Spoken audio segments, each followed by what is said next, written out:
이런저런 선물을 참 많이 합니다. 아내에게도, 또 남편에게도, 또 우리 자녀들에게도, 그리고 우리가 살아가면서 많은 은혜를 입었던 그런 사람들에게도 선물을 참 많이 합니다. 그런데 선물을 할 때에 그냥 아무거나 주는 법이 없습니다. 선물을 할 때는 아주 많은 신경을 써서 준비하여 드리죠. 이런 선물을 받으면 그 사람이 좋아할까? 이 선물을 할까? 저 선물을 할까? 얼마나 많은 고민을 하는지 모릅니다. 아무리 작은 선물을 한다고 할지라도 그 선물에는 그 사람의 엄청난 많은 고민과 그리고 생각, 여러 모습들이 있습니다. 그래서 우리는 그 사람에게 가장 좋은 선물을 행하게 됩니다. 선물은 받는 사람이 좋아해야 그 선물을 기쁘게 받습니다. 그 받는 사람이 그 선물을 받아서 기뻐하지 않는 그런 선물을 준다면 그 선물을 주고 나서도 때로는 욕을 먹는 경우가 있습니다. 때로는 핀잔을 받는 그런 모습들이 있습니다. 이 선물은 뭐 그런 선물을 줘? 이런 이야기를 들을 때가 있지요. 그런데 때로는 받는 사람이 좋아하지 않아도 그 사람에게 꼭 필요한 그런 선물이 있습니다. 그럴 때는 어떻습니까? 선물을 주는 사람이 그것을 정하고 그 사람이 원한다고 할지라도 그 선물을 준비해서 그 사람에게 주는 그런 모습들이 있게 되죠. 무엇 때문에 그렇지요? 이 선물은 그 사람에게 꼭 필요하다, 그렇게 생각될 때 그렇습니다. 그 사람에게는 이 선물이 꼭 필요한데 그 사람은 그것을 모르고 원하지 아니할 수도 있습니다. 그런데 이 선물을 꼭 줘야 되겠습니다. 그럴 때는 주는 사람 마음대로 정해서 그 사람에게 가져다 주는 그런 모습들이 있게 되죠. 전에 저희 아이들이 어렸을 때에 성탄 선물을 줄 때가 있었습니다. 성탄절 전날 저희들이 이마트 가서 아이들에게 줄 선물을 골랐죠. 아이들을 데려가지 않았습니다. 아이들을 데려가면 이런 것 저런 것 마음 골라가지고 이 감당할 수 없는 그런 상황에 직면하게 되죠. 선물을 골랐습니다. 어떤 선물을 골랐겠습니까? 그 당시에 블록하고 치스판을 골랐습니다. 이 정도면 참 좋은 선물이겠다, 그렇게 생각을 했지요. 어린 예찬이에게는 블록을 샀고요. 조금 컸던 에스라에게는 치스판을 샀습니다. 그리고 성탄절 아침에 그들을 깨워서 야, 성탄절 선물이다, 그리고 그 아이들에게 주었습니다. 예찬이에게 블록을 줬더니 예찬이는 에이, 그리고서 그것을 소파에다 집어던졌습니다. 그리고 자기 방으로 들어갔지요. 에스라에게는 야, 에스라 너 성탄 선물 사왔어? 치스판이야? 그랬더니 아예 자기 방에서 나오지도 않았습니다. 겨우 구슬러 가지고 야, 그래도 엄마 아빠가 너희들 생각해서 선물 사왔는데 한번 뜯어봐야 되지 않니? 그리고 구슬러 가지고 가가지고 선물을 뜯었지요. 선물을 다 뜯어보고 난 뒤 아예 만져볼 생각도 하지 않고 자기들 방으로 들어가 버리고 말았지요. 성탄절이라서 이제 교회로 차를 타고 나가는 중에 우리 에스라하고 예찬이가 그런 이야기를 했습니다. 엄마, 아빠, 성탄절 선물 다시 사주세요. 그렇게 얘기를 했습니다. 그거는 자기네들이 원하는 선물이 아니다라고 하는 것이지요. 자기네들이 원하는 그런 선물은 어떤 것이겠습니까? 로봇 또는 헐, 종, 이런 것들이 자기네들이 원하는 그런 선물이지요. 그거 받으면 서로 싸우고 그리고 장난하고 그렇게 하면 자기네들이 굉장히 기쁘게 놀 수 있다, 그렇게 생각을 한 거죠. 그런데 성탄절 선물인데 그런 거 주기가 좀 그렇지 않습니까? 오히려 가족들이 함께 모여서 블록 쌓기를 하고 가족들이 모여가지고 치스 한 판 놓고 그러면 가족들이 얼마나 화목한 그런 모습들이 있습니까? 아이들과 부모가 더 좋은 모습으로 모여서 저희들이 생각에는 그게 좋다고 생각을 한 거지요. 그런데 우리 아이들이 생각하기에는 그런 건 선물도 아니라고 생각을 한 거죠. 자기네들이 원하는 선물 받지 않았기 때문에 성탄절 선물을 안 받았다, 이렇게 생각하는 모습들이 있었던 거죠. 그런데 저희 아이들이 이 성탄절 선물에 대해서 이렇게 반응하는 그 모습을 가만히 생각해 보면서 저는 이런 생각을 해봤습니다. 하나님께서 우리를 위해서 보내주신 가장 좋은 선물, 예수 그리스도를 맞는 우리의 반응도 마찬가지로 이러지 않을까, 이런 생각을 해봤습니다. 하나님은 우리에게 가장 좋은 선물을 보내주셨습니다. 그런데 그 선물은 우리가 원하는 선물이 아니라 우리에게 필요한 선물을 하나님께서는 보내주신 것이죠.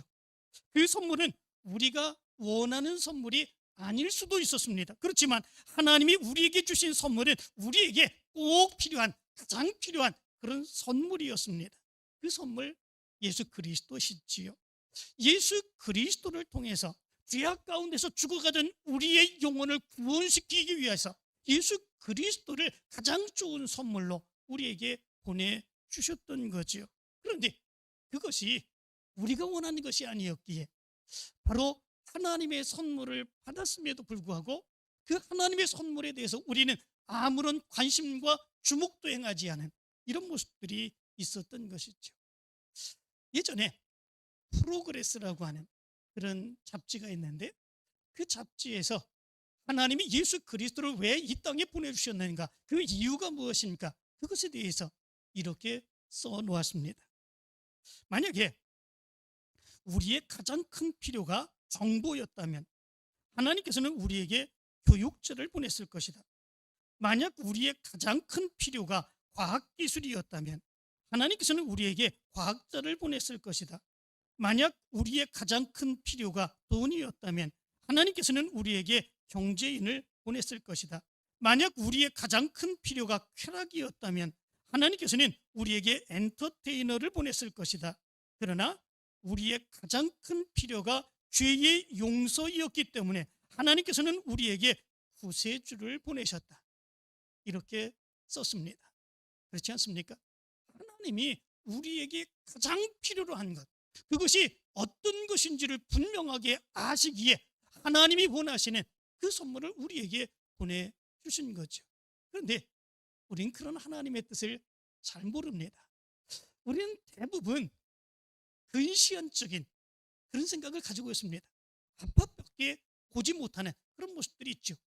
조금 뒤 볼 수 있는 그런 눈이 있다면, 그러면 하나님께서 우리에게 주신 것, 이런 것들이 얼마나 좋고 얼마나 꼭 필요한 것인지 분명하게 깨달아 알았을 것입니다. 그러나 우리의 눈은 우리의 앞에밖에 보지 못하는 그런 모습들이 있습니다. 우리에게 당장 필요해야, 우리에게 당장 좋은 것을 줘야 그리에 좋은 것으로 그렇게 생각하는 모습이 우리의 모습 가운데 있습니다. 자기의 욕심으로 생각하기 때문에 그렇습니다. 자기의 주장으로 생각하기 때문에 그렇습니다. 자기의 경험으로밖에 그것을 판단하여 생각하지 못하기 때문에 그렇습니다. 그런데 하나님은 그게 아니죠.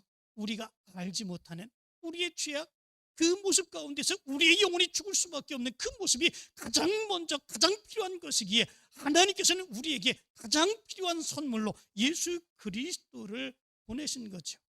그 당시에 많은 사람들이 그것이 자기에게 필요한 것이 아니라고 생각했기에 예수 그리스도의 탄생은 아무도 주목하지 않은 그런 탄생의 모습이 되었습니다. 오늘 성경 말씀 가운데 보면 바로 하나님의 선물 예수 그리스도께서 이 땅에 태어나실 때의 그 상황에 대해서 말씀해 주고 있습니다. 그 당시 이스라엘을 지배하고 있던 나라가 로마였습니다.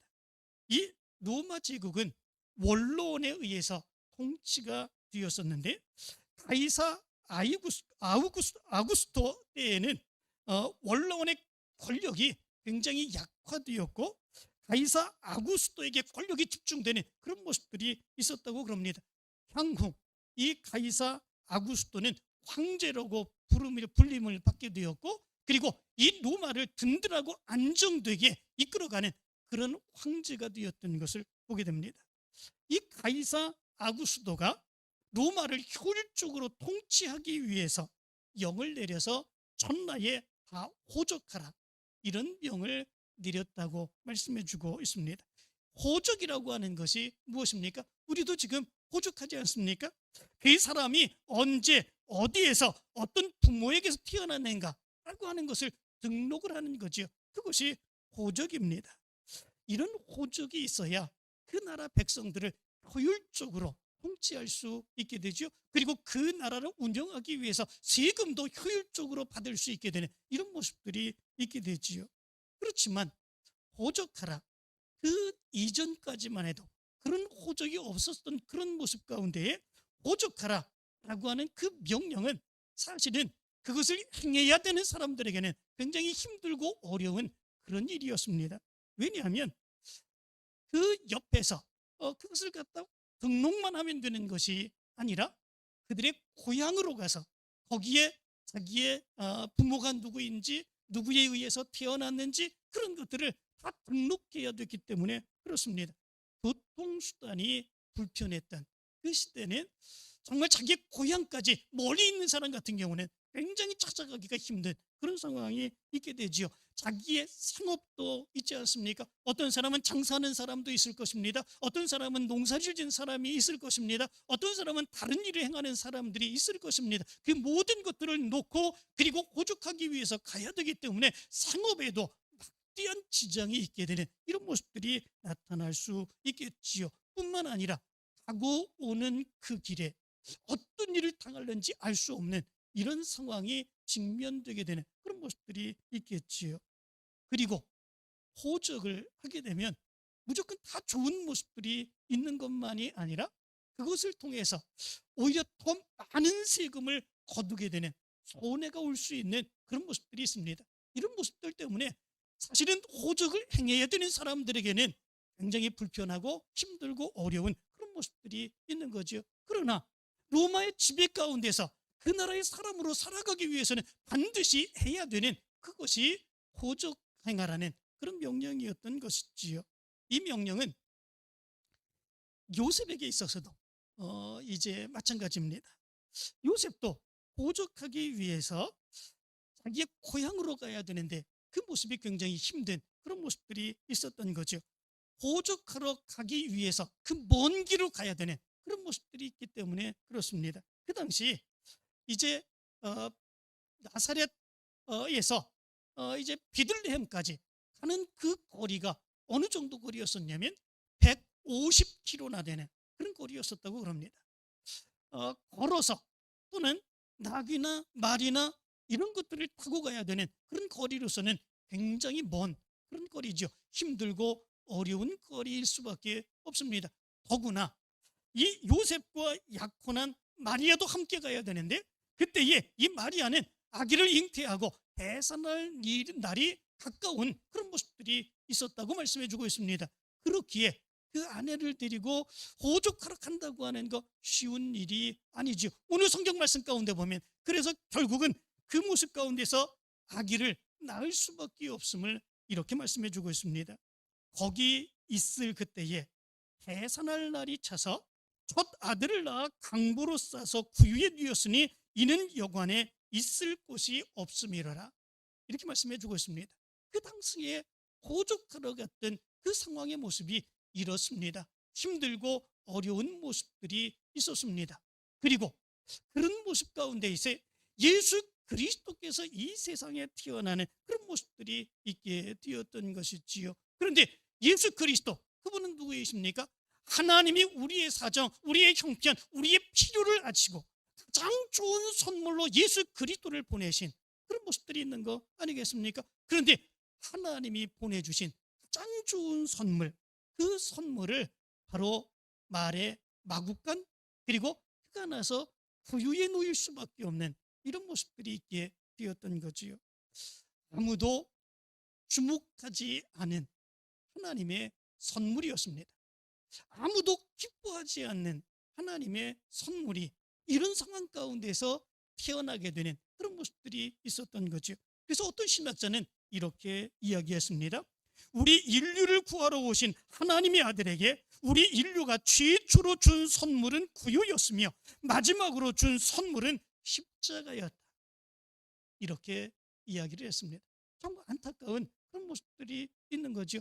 하나님은 우리를 사랑하십니다. 우리의 필요를 아십니다. 그래서 우리를 구원하시기 위해서 아기 예수 그리스도를 육체를 입고 이 세상에 보내셨는데, 우리가 그 하나님의 선물을 맞이했는데 무엇으로 맞이합니까? 말구유로 바로 그 선물을 맞이합니다. 그리고 마지막에는 십자가로 그 선물을 받게 되는 이런 모습들이 있습니다. 주목하지 않습니다. 아무것도 아닌 것으로 취급해버리는 이런 모습들, 아니 나중에는 이제 있어도 필요 없는 존재로 십자가에 죽여버리는 이런 모습들이 나타나게 된 거죠. 그렇다면 이런 생각을 해봅니다. 하나님이 보내주신 그 가장 귀한 선물, 그 선물을 받을 때에 왜 그 가장 좋은 선물 예수 그리스도가 마국간에 고유에 누일 수밖에 없는 그런 모습들이 있었을까? 거기에는 많은 이유가 있었겠죠. 그 첫 번째 이유는 무엇이겠습니까? 그것은 이미 다른 방들은 다 차 있기 때문에 그렇습니다.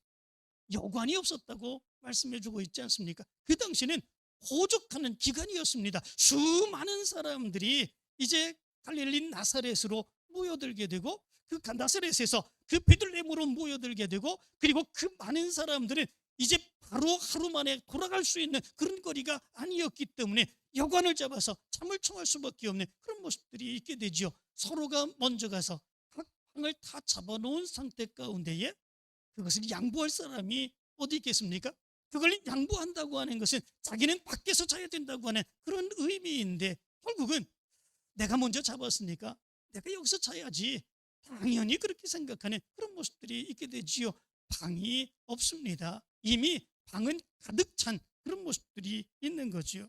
또한 두 번째 모습은 그 당시 사람들의 영적인 무지 때문에 그렇습니다. 마리아를 통해서 이 세상에 태어난 예수 그리스도, 그가 어떤 분인지를 알았다면 그러면 이렇게 대우하지 않았을 것입니다. 하나님께서는 이 세상에 메시아를 보내주시겠다고 끊임없이 선지자들 통해서 말씀을 하셨죠. 그런데 당시 메시아의 사상이 팽배한 그런 모습들, 바로 지금 이때가 메시아가 오실 것이다, 하나님은 그렇게 예언하셨는데 그렇게 생각하고 있었음에도 불구하고 영적인 그 무지로 인하여 하나님이 보내주신 그 선물을 바르게 받아주지 못하는 이런 모습들이 있었던 거죠. 영적인 무지입니다. 그 무지가 예수 그리스도를 부유에 누이게 하는 이런 모습들이 있게 된 거죠. 세 번째 모습이 있습니다. 그것은 뭐냐면 그 당시 사람들의 무정함입니다. 방이 다 찰 수도 있지요. 뿐만 아니라 정말 영적으로 무지해서 이렇게 다 받아주기가 어려운 하나님이 보내주신 메시아가 바로 이분이다 깨닫지 못할 수도 있는 그런 모습들이 있지요. 그런데 대산하는 그 여자가 마국간에서 태어나게 하는 그 모습들, 이 모습은 어떻겠습니까? 정말 무정한 거 아니겠습니까? 정말 불쌍히 여기는 그 마음조차도 없는 그런 모습들 아니겠습니까? 지금 막 해산하려고 하는 그런 여인에 대해서 마국간에도 들여보내주고 거기서 아기를 낳게 한다고 하는 그 사실만으로도 그 당시의 사람의 마음이 얼마나 무정한가라고 하는 것들을 생각해 보게 합니다. 우리 같으면 우리 옆에서 아기를 낳는데 저 마국간에 가서 낳으라고 이렇게 얘기할 수 있습니까? 우리나라 사람들의 마음은 그렇지 않습니다. 자기의 방까지도 내어주는 그런 모습들이 있게 되지요. 그러나 그 당시의 사람들은 그 무정한 마음입니다. 그것에 대해서 불쌍히 여기는 그런 마음조차도 없는 그런 모습들이 있지요. 결국은 마국간을 내어주고 마국간에서 낳을 수밖에 없는 이런 모습들이 나타난 것이지요. 뿐만 아니라 마지막으로 생각해 볼 수 있는 이유는 그것이 자기가 원하는 선물이 아니었다 라고 하는 거 아니겠습니까? 정말 자기가 원하는 그런 선물이라면 그렇게 받아들일 수 있는 그런 모습들이 있겠습니까? 그 당시에 메시아 세상이 팽배했다고 말씀을 드렸습니다. 그 메시아 사상은 무엇입니까? 우리에게 오시는 메시아는 강력한 메시아다. 그리하여서 로마로부터 우리의 이 지배를 해방시켜주고 우리로 하여금 저들을 지배하게 만들 거다. 바로 그런 메시아의 사상, 그 모습이 우리에게 하나님께서 선물을 보내주시는데 그 강력한 메시아로 보내주실 거다, 이런 생각을 가지고 있다 보니까 하나님이 보내주신 그 사랑의 메시아, 우리를 용서해 주시기 위해서 보내주신 그 어린 아기 예수의 모습들 전혀 하나님의 선물로 받아들이지 못하게 되는 그런 모습들이 있게 되는 거죠. 자기가 원하는 그 선물이 아니었습니다. 자기가 원하는 선물 어떤 것이 있겠습니까? 강력한 메시아 뿐만 아니라 형통한 것, 그리고 많이 가진 것, 많이 누리는 것, 그런 것들을 주셨다면 아마도 기쁨으로 맞이하는 이런 모습들이 있었을 것입니다. 그러나 자기가 원한 것이 아니었기에 예수 그리스도는 주목받지 못하고 마구간에 태어나서 말구유에 누일 수밖에 없는 이런 모습들이 있게 되었던 거죠. 저는 여기서 이런 생각을 해봅니다. 2000년 전에 이스라엘 백성들은 하나님께서 보내신 가장 좋은 선물을 받았음에도 불구하고 아무런 관심도 보이지 않았습니다. 그렇지만 지금 그 모습이 하나님께서 지금 하나님의 선물을 지금 여기에 있는 우리에게 보내주신다면 우리는 어떻게 맞이할 수 있을까? 우리는 그 당시에 이스라엘 백성들처럼 그렇게 하지 않을 수 있을까? 그런데 사실 그것에 대해서 자신 있게 우리는 그렇지 않다, 이렇게 얘기할 수 있다고 보기가 힘들 것 같습니다. 왜냐하면 우리도 사실 그리하기 때문에 그렇습니다. 이미 그 당시에도 방이 가득 찼습니다. 상황이 그런데 어쩔 수 없는데 어떻게 자기가 차지한 방을 다른 사람들에게 내어주고 자기는 밖에 나가서 내어놔서 그렇게 잘 수가 있겠느냐, 이런 상황 때문에 우린 그럴 수 없다. 그 당시에 사람들이 그랬다면 우리도 지금 그러지 않습니까? 우리의 삶의 상황을 보면서 힘듭니다, 어렵습니다, 곤란스럽습니다, 내가 할 수 있는 상황이 아닙니다, 우리도 이렇게 생각하는 경우들이 얼마나 많이 있습니까? 우리의 삶의 형편을 바라보며 내 형편이 이 정도밖에 될 수 없습니다 라고 핑계대며 얘기하는 그 모습들이 여전히 우리의 모습 가운데서 나타나고 있습니다. 우리에게도 영적인 무지가 있지요. 영적인 것에 대해서 관심을 갖지 아니하는 모습들이 우리의 모습 가운데 더 많이 있지 않습니까? 특별히 과학 이런 것들이 굉장히 발전되어 있습니다. 이렇게 과학적으로 발전된 시대에 무슨 메시아냐, 그리고 무슨 심판이냐, 이렇게 얘기하는 사람들이 얼마나 많이 있는지 모릅니다. 이런 시대 속에서 그런 것들을 얘기하기보다는 이 나라의 미래를 위해서 과학을 생각하고 그리고 더 좋은 것을 생각하는 그런 모습들이 있어야지, 이 시대 속에서 무슨 메시아고 무슨 심판이고 무슨 죄의 용서냐, 이런 영적인 것에 대한 무관심, 그리고 영적인 것에 대한 무지, 이런 모습들이 지금 이 시대 우리의 모습 가운데서도 너무나도 많이 나타나고 있죠. 뿐만 아니라 자기만 아는 이기주의, 이런 것들은 더 심각하게 나타나는 그런 모습들이 있습니다. 내가 잘 돼야, 내가 먼저 잘해야 남도 도울 수 있는 거지, 이렇게 생각하는 거 우리의 모습이지 않습니까? 이렇게 잘 사는 그런 우리나라의 모습 가운데서도 여전히 어려움을 겪는 사람들이 많이 있고 아무런 관심을 받지 못하는 가운데 고통받는 사람들이 얼마나 많이 있는지 모릅니다. 그게 왜 내 책임이냐, 이렇게 얘기하는 사람들 얼마나 많이 있습니까? 여전히 우리의 모습 가운데서는 자기 이기주의가 풍비한 그런 모습들이 우리 가운데 있습니다. 무엇보다도 내가 원하지 않는데 왜 그런 선물을 받아야 되냐, 우리도 그렇지 않습니까? 우리의 관심은 무엇입니까? 잘 사는 겁니다.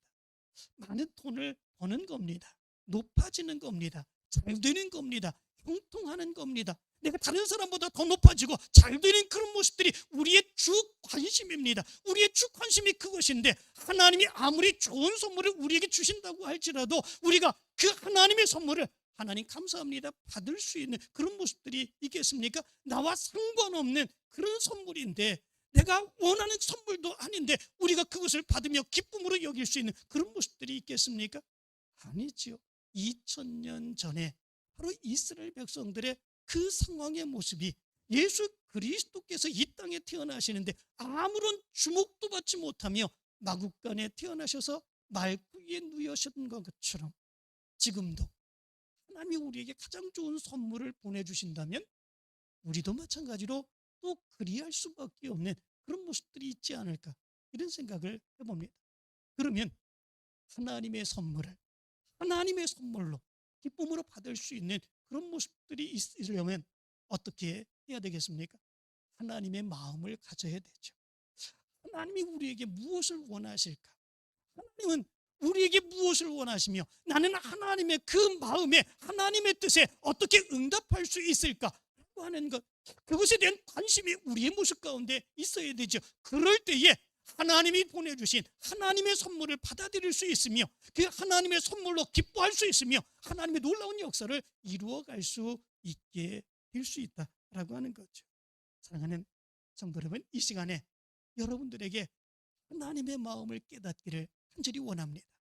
하나님의 마음을 깨닫고 하나님이 주시고자 하시는 가장 좋은 선물이 어떤 것일까 생각할 수 있는 여러분들이 되시기를 바랍니다. 하나님이 어디에 또 무엇을 하나님의 선물로 우리에게 지금 주실지 분명하게 기억하면서 그 기쁨 가운데에 하나님의 크신 뜻을 이루어갈 수 있는 여러분들 되시기를